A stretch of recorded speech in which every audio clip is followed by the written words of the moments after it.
guys, it's Kristin from Zevo. So I wanted to ask you a question.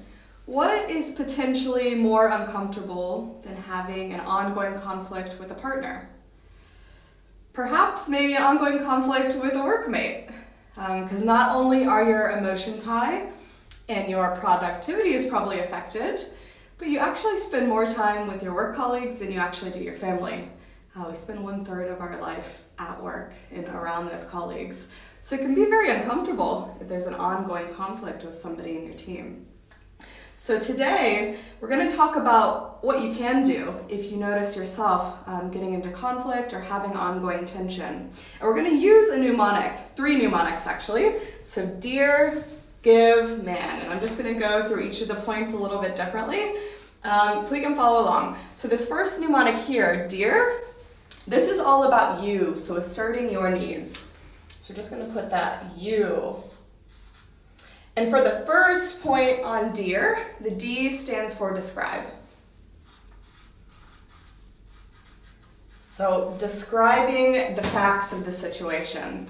So this isn't any sort of interpretation or feeling, just the facts. So it might sound like this. You have been late to these meetings 3 times this week. You've been late. So there's not any interpretation there, it's just the facts. The second step to do is to express feeling. So after you've described the fact, then you can express how that situation makes you feel. So it might sound like this. I feel like you are not taking this project seriously because you've been late 3 times this week. So you can restate the fact if you would like to. The third point in dear, that is asserting needs. Okay, so that is saying, what do I need out of this situation based on the facts? So it could sound like, I need you to commit the time that you agreed to this project. I need that from you. And then the fourth step in the dear mnemonic is to reinforce. So you're reinforcing why this is important to you. So you can say, it's really important to get everybody on board for this project to make sure that it's done on time. So you're reinforcing why this is important to you. Perfect. So you've described how you feel in the situation. Now it's time to turn to the other person and really give them the time to speak their mind. So the give mnemonic is all focusing on the other person. So other. So G out of give, the first step there, would be to approach the conversation in a gentle manner, being gentle. So as you probably know, sometimes when there's something that makes you angry or there's a conflict brewing, you can feel your emotions kind of rising, but it's really important to engage in a gentle manner. And so here, you can be gentle in asking them, I'm really curious about what your side of this is. I would love to know a little bit more. The second step there is being interested. So being interested genuinely in their side of the story. And a lot of this has to do with your body language. So making sure that you're maintaining good eye contact, holding your posture right, and being open to them rather than shrugging away, turning away, because that indicates that you're not actually interested in their story. The third point there, that is validate.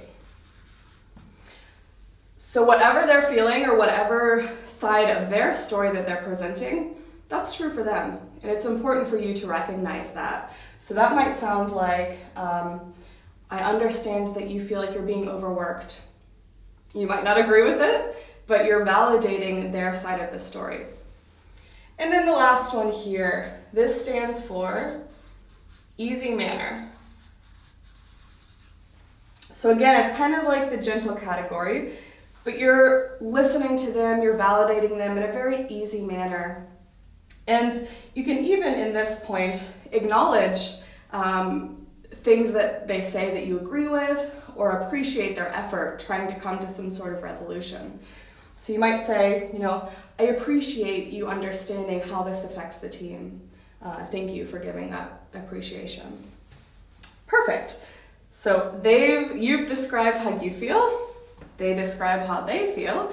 And now it comes to the point of, okay, what can we do going forward? The resolution. Okay, so the first step is being mindful. And this is really important, especially when emotions are kind of running high. It's important to stay focused and mindful on the conversation at hand.